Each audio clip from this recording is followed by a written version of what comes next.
الله تعالى أنزله ورسول الله معلمنا هذا القرآن. الحمد لله رب العالمين، والصلاة والسلام على أشرف الأنبياء والمرسلين وعلى آله وأصحابه أجمعين وعلى من تبعهم بإحسان إلى يوم الدين. أما بعد، أعوذ بالله السميع العليم من الشيطان الرجيم من همزه ونفخه ونفسه.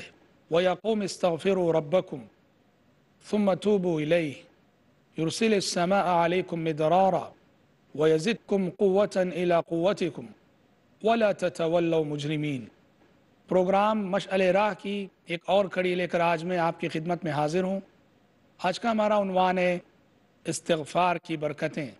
میں نے سورہ ہود کی ایک آیت ابھی تلاوت کی ہے جس میں اللہ تعالیٰ کے ایک جلیل القدر پیغمبر حضرت ہود علیہ السلام اپنی قوم کو استغفار کی دعوت دے رہے ہیں۔ اگر قوم استغفار کرے گی تو نتیجہ کیا ہوگا، وہ نتیجہ بتا رہے ہیں۔ چنانچہ کہا وَيَا قَوْمِ اسْتَغْفِرُوا رَبَّكُمْ، اے میری قوم کے لوگوں اپنے رب سے استغفار کرو، ثُمَّ تُوبُوا إِلَيْهِ، پھر اس کی جناب میں توبہ کرو، يُرْسِلِ السَّمَاءَ عَلَيْكُمْ مِدْرَارًا، وہ آسمان سے تم پر موسلا دار بارشیں نازل کرے گا، وَيَزِدْكُمْ قُوَّةً إِلَىٰ قُوَّتِكُمْ، تمہاری قومی طاقت میں اضافہ کرے گا، وَلَا تَتَوَلَّوْا مُجْرِمِينَ، اور مجرم بن کر روگردانی نہ کرو۔ یہ عبادت جسے استغفار کہا جاتا ہے بڑی عظیم عبادت ہے۔ سب سے پہلے ہم یہ جانیں استغفار کسے کہتے ہیں۔ اپنے گناہوں، اپنی خطاؤں اور اپنی لغزشوں کا احساس کر کے اللہ سے معافی مانگنا، استغفر اللہ کہنا، اللہم اغفر لی اللہم اغفر لی کہتے رہنا، یہ استغفار کہلاتا ہے۔ اور استغفار اللہ تعالیٰ کو بے حد پسند ہے۔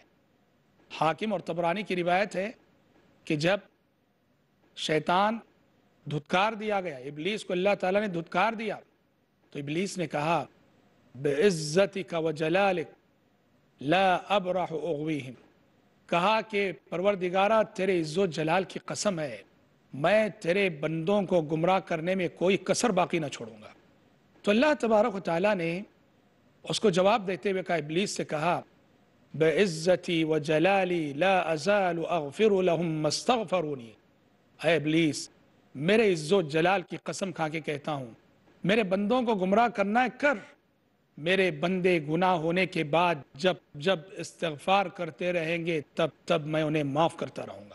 اسی لیے کثرت استغفار، ہمیشہ استغفار کرنے کا عمل شرعاً مطلوب ہے اور بہت افضل عبادت ہے۔ ایک حدیث میں پیارے نبی صلی اللہ علیہ وسلم فرماتے ہیں، ابن ماجہ کی روایت ہے، طوبیٰ لمن وجد فی صحیفته استغفارا کثیرا، آپ نے فرمایا خوش نصیب ہے وہ انسان کہ کل حشر کے میدان میں جس کا نامہ اعمال کھولا جائے تو اس کے نامہ اعمال کے ہر صفحے پر استغفار استغفار اور استغفار ملے۔ سبحان اللہ، یعنی مطلب یہ ہے کہ زندگی میں ہر قدم استغفار کرتے رہنا چاہیے، استغفر اللہ زندگی کا مشغلہ ہونا چاہیے۔ انسان ہمیشہ اللہم اغفر لی اللہم اغفر لی استغفر اللہ پڑھتا رہے۔ اور تو اور خود نبی کریم صلی اللہ علیہ وسلم اپنے بارے میں فرماتے ہیں، واللہ انی لاستغفر اللہ واتوب الیہ فی اليوم اکثر من 70 مرہ، اللہ کی قسم میں دن میں 70 سے زائد مرتبہ استغفار کیا کرتا ہوں۔ ایک اور حدیث میں آپ نے فرمایا، واللہ انی لاستغفر اللہ واتوب الیہ فی اليوم 100 مرہ، کہ اللہ کی قسم میں دن میں 100 مرتبہ استغفار کیا کرتا ہوں۔ اور صحابہ کرام رضوان اللہ علیہم اجمعین فرماتے ہیں، کبھی کبھی ایسا ہوتا ہم نبی کریم صلی اللہ علیہ وسلم کے ساتھ مجلس میں بیٹھے رہتے، پیارے نبی ایک ایک مجلس میں تقریباً 70 مرتبہ استغفار کیا کرتے تھے۔ غور کرنے کی بات ہے، پیارے نبی جن کے اگلے پچھلے سارے گناہ معاف ہیں اور جو معصوم عن الخطا ہیں، گناہوں سے معصوم ہیں، اور اس کے باوجود آپ صلی اللہ علیہ وسلم اس کثرت سے استغفار کر رہے ہیں، تو بتاؤ کیا یہ عمل ہماری اور آپ کی زندگیوں میں پایا جاتا ہے؟ جبکہ ہم صبح و شام خطائیں کرتے ہیں، گناہ کرتے ہیں۔ واقعتاً پیارے نبی کی چھوٹی ہوئی عظیم سنت ہے کثرت استغفار۔ انسان چلتے پھرتے استغفار کرے، اٹھتے بیٹھتے استغفار کرے، دکان میں ہو مکان میں ہو استغفار کرے، سفر میں ہو حضر میں ہو استغفار کرے، ہمیشہ ہماری زبانوں پہ استغفر اللہ اور اللہم اغفر لی کے الفاظ جاری رہنے چاہیے۔ اس کا فائدہ کیا ہوگا؟ دیکھیں، انسان جو گناہ کرتا ہے، سارے گناہ شعور کے عالم میں نہیں ہوتے ہیں، انسان کے بہت سارے گناہ بے شعوری میں ہو جاتے ہیں۔ ہماری زبان سے کوئی جملہ نکلا اور سامنے والے کا دل ٹوٹ گیا اور ہمیں خبر تک نہ ہوئی۔ بے شعوری میں بہت سارے گناہ ہو جاتے ہیں۔ ہمیشہ استغفار کرنے کا فائدہ یہ ہوتا ہے کہ بے شعوری میں ہونے والے گناہ بھی بخش دیے جاتے ہیں۔ کتاب و سنت کا اگر آپ گہرائی کے ساتھ مطالعہ کریں گے تو دیکھیں گے کہ کتاب و سنت میں عبادتوں کے اختتام پر استغفار کا حکم ہے۔ آپ نے کوئی عبادت کی، عبادت ختم ہوئی، اللہ تعالیٰ کہتا ہے استغفار کرو۔ چنانچہ پیارے نبی کی سنت تھی، فرض نمازوں کے بعد آپ صلی اللہ علیہ وسلم 3 مرتبہ بآواز بلند استغفر اللہ استغفر اللہ استغفر اللہ کہا کرتے تھے۔ اور اسی طرح سے تہجد کے حوالے سے جہاں قرآن مجید نے تہجد کا ذکر کیا تو تہجد کے بعد بھی استغفار کا ذکر کیا۔ چنانچہ فرمایا وَبِالْأَسْحَارِ هُمْ يَسْتَغْفِرُونَ، اللہ کے بندے وہ ہیں جو تہجد پڑھتے ہیں اور تہجد پڑھنے کے باوجود فجر سے پہلے استغفار کرتے ہیں۔ سورہ بقرہ دوسرے پارے میں جہاں حج کے مناسک کا ذکر ہے، وقوف عرفہ کا ذکر ہے۔ وقوف عرفہ بہت بڑی عبادت ہے، بہت بڑی عبادت۔ الحج عرفہ، عرفہ کا وقوف ہی اصل حج ہے۔ جس سے عرفہ کا وقوف فوت ہو جائے اس سے حج ہی فوت ہو گیا۔ وقوف عرفہ کی عبادت کا ذکر کر کے اللہ تعالیٰ استغفار کی تعلیم دیتا ہے۔ ثم افیضوا من حیث افاض الناس واستغفروا اللہ۔ کیا حکمت ہے عبادتوں کے اختتام پر استغفار کا جو حکم دیا جا رہا ہے؟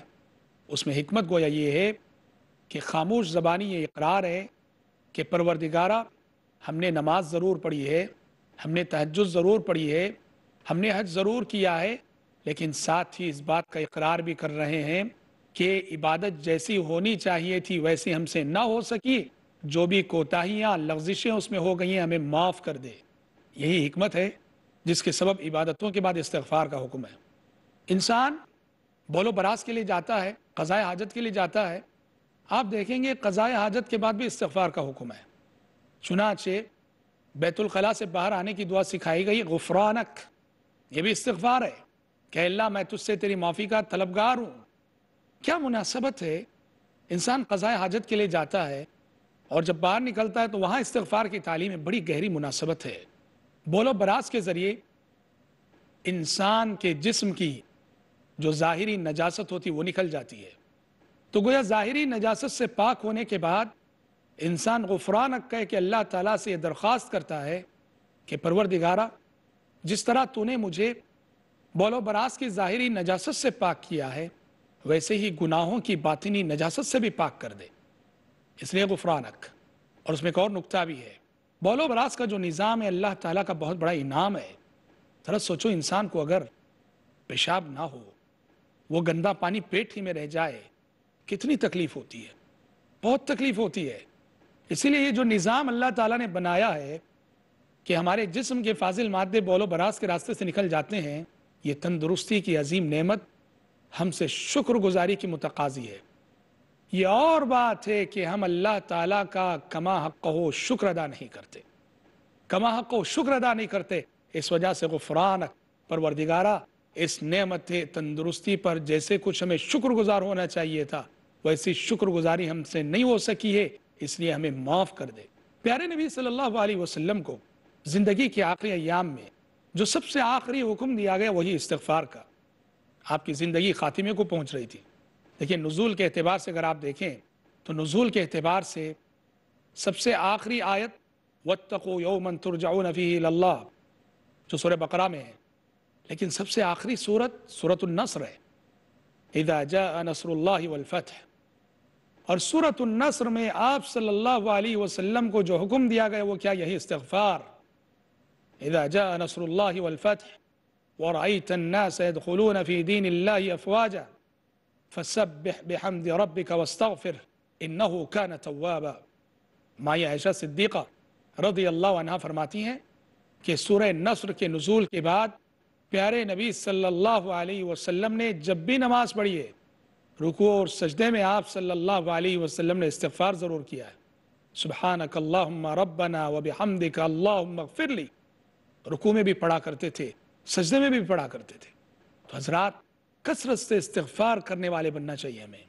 بخاری شریف کی روایت ہے کہ بندہ گناہ کرتا ہے، گناہ کرنے کے بعد احساس گناہ کے ساتھ استغفار کرتا ہے تو اللہ تعالیٰ فرشتوں سے کہتا ہے کہ میرے فرشتوں دیکھو یہ میرا بندہ جس نے گناہ کیا، اسے معلوم ہے کہ اس کا ایک رب ہے جو اس کے گناہوں کو معاف کرتا ہے، وہ استغفار کر رہا ہے، فرشتوں گواہ رہو میں نے اسے معاف کر دیا۔ چند دنوں بعد پھر اس سے گناہ ہو گیا، پھر وہ استغفار کرتا ہے تو اللہ تعالیٰ فرشتوں سے کہتا ہے فرشتوں دیکھو یہ میرا بندہ جسے پھر لغزش ہو گئی، پھر وہ احساس گناہ کو لیے ہوئے استغفار کر رہا ہے، گواہ رہو کہ میں نے اسے معاف کر دیا۔ چند دنوں بعد پھر اس سے غلطی ہو گئی، پھر وہ استغفار کرتا ہے تو اللہ تعالیٰ کہتا ہے فرشتوں دیکھو پھر اس سے غلطی ہو گئی، پھر وہ استغفار کر رہا ہے، گواہ رہو میں نے اسے معاف کر دیا، اور اے فرشتوں گواہ رہو کہ جب جب یہ بندہ مجھ سے استغفار کرتا رہے گا تب تب میں اسے معاف کرتا رہوں گا۔ ایک چھوٹا سا بریک ہم یہاں لیتے ہیں، آپ جڑے رہیں ہمارے ساتھ، بہت جلد لوٹیں گے ہم۔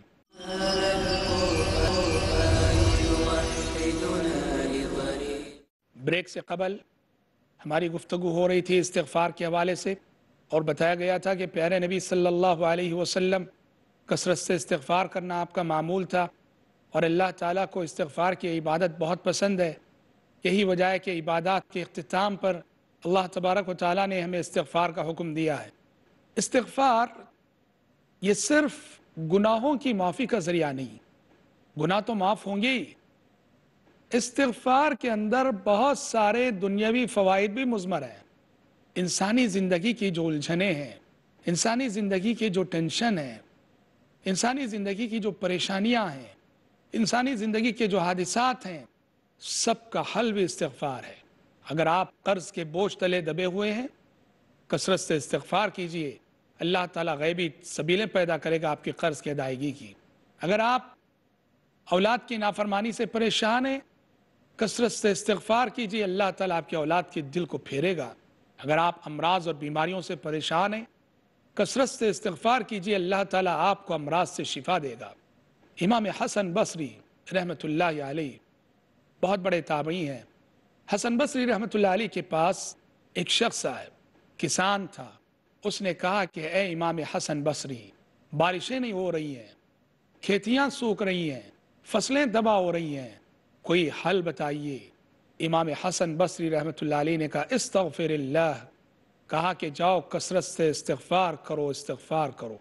چند دنوں بعد ایک دوسرا شخص آیا، اس نے کہا کہ امام محترم میں ایک تاجر ہوں، محنت کرتا ہوں، بزنس کرتا ہوں، کاروبار کرتا ہوں، مگر ہمیشہ نقصان ہی نقصان ہو رہا ہے۔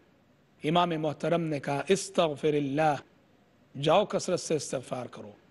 چند دنوں بعد ایک اور شخص آیا، اس نے کہا کہ اے امام محترم شادی شدہ ہوں، ابھی تک بچے نہیں ہوئے، کئی سال ہو چکے ہیں۔ امام حسن بصری رحمۃ اللہ علیہ نے کہا استغفر اللہ، جاؤ کثرت سے استغفار کرو۔